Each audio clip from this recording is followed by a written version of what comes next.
From your perspective, how did it turn so decisively there in the fourth quarter? Yeah, there was like two or three tipping points in my mind.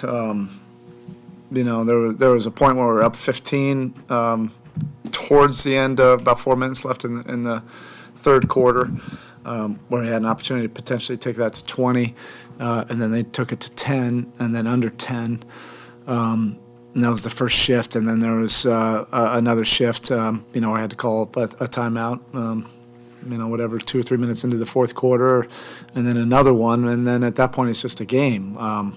There was better things I saw in this one, but we certainly have to sustain. We have to find a way to sustain it more consistently and better, and that's what we'll focus on.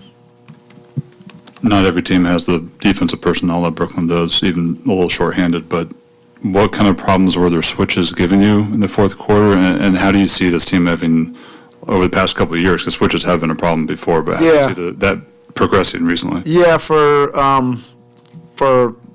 large portions of the game, I thought we handled it well, and the ball was moving. I thought we created some confusion and created some separation on plays, and then, like it typically does in the fourth quarter, it slowed down, and we started to slow down with our execution, and that feeds into switching. We weren't able to create that kind of separation as frequently or consistently, and that hurt us. And then we also missed some open looks that also could have changed things. Missed a couple at the rim.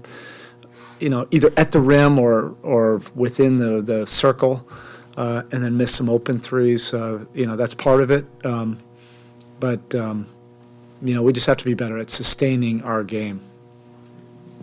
You guys defended them well in the half court, but how much of the turnovers kind of help feed their? Yeah, particularly in that first half, there were 6 of them that were transition, turnovers that, again, could have taken that lead to 20. Maybe it changes things, the spirit of what they're trying to do in the second half. But instead, the 15-point lead ended up being 6, due to some of those turnovers. I like the aggressiveness defensively that was forcing misses, and then our aggressiveness getting out on the break, off of either a turnover or a missed shot. But that's, I believe it was unusual, to have that many in the open court. And we'll continue to work on that, because I want us to play with pace, but decision making will be important as well.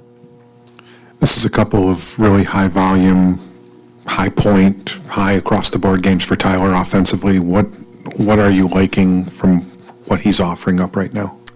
He's making a lot of good assertive reads, an efficiency of his dribbles and movements and on the catch, those kind of things. I thought he was just really tough to handle when they were trying to scramble to him, versus the switches, and he was getting into open spots. He was making a lot of good reads on that, and he's only going to continue to get better. He's really dedicated to the film work, the drill work, all of that, and he's earned that respect now to have a lot of different coverages thrown at him, and he'll continue to figure that out. Your thoughts on a couple of players, the decision to start Jaime and sort of him having to push through a rough shooting night, and then also your thoughts, please, on Haywood. Yeah, it was great to have Haywood back. He was in a great rhythm in the preseason and training camp and September. So it was just unfortunate, that last game that he had such a kind of a odd mishap on that. But it didn't affect his rhythm, and he looked great again tonight. You can see the things that he does defensively on the glass. He's improved so much on his bust outs. That helps our pace. And he didn't look out of rhythm, to me tonight at all.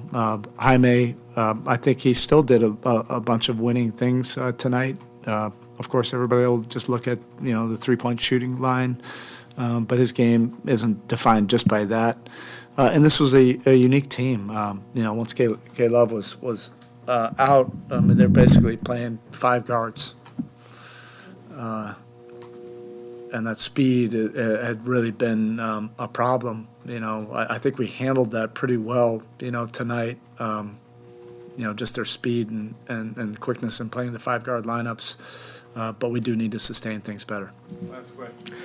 Coach, I know you mentioned pregame that you wanted Brooklyn to kind of feel you guys and maybe be one of the first teams early part of the season to kind of have that defensive focus. Do you feel like the team mostly did that throughout the first half, and do you think it slipped towards that fourth in the collapse, or do you think it's... No, I don't think it slipped necessarily at any point during the game. I just think the ability to sustain is a skill and it's a habit, and that's where we need to get to. There were a lot better things, tonight, certainly from an activity standpoint and disruptiveness, and you could see the speed. But there were key swing moments, where that's oftentimes the deal. If you're playing in a position of control and playing with a double-digit lead for the majority of the game, you have to treat that accordingly with respect. And those swing moments, any of those 12 to 14 point leads, 10, 12, 14, if you handle it and sustain it the right way, that could be an 18, 20 point lead. And that could have happened 2, 3, 4 times during the course of the game, and we never got that. I don't see what the highest lead was, but it never got over 20. And I felt like, and that's all due respect to Brooklyn, I felt like we had several opportunities to do that, and we didn't. Okay, thank you. Locker is open. We will be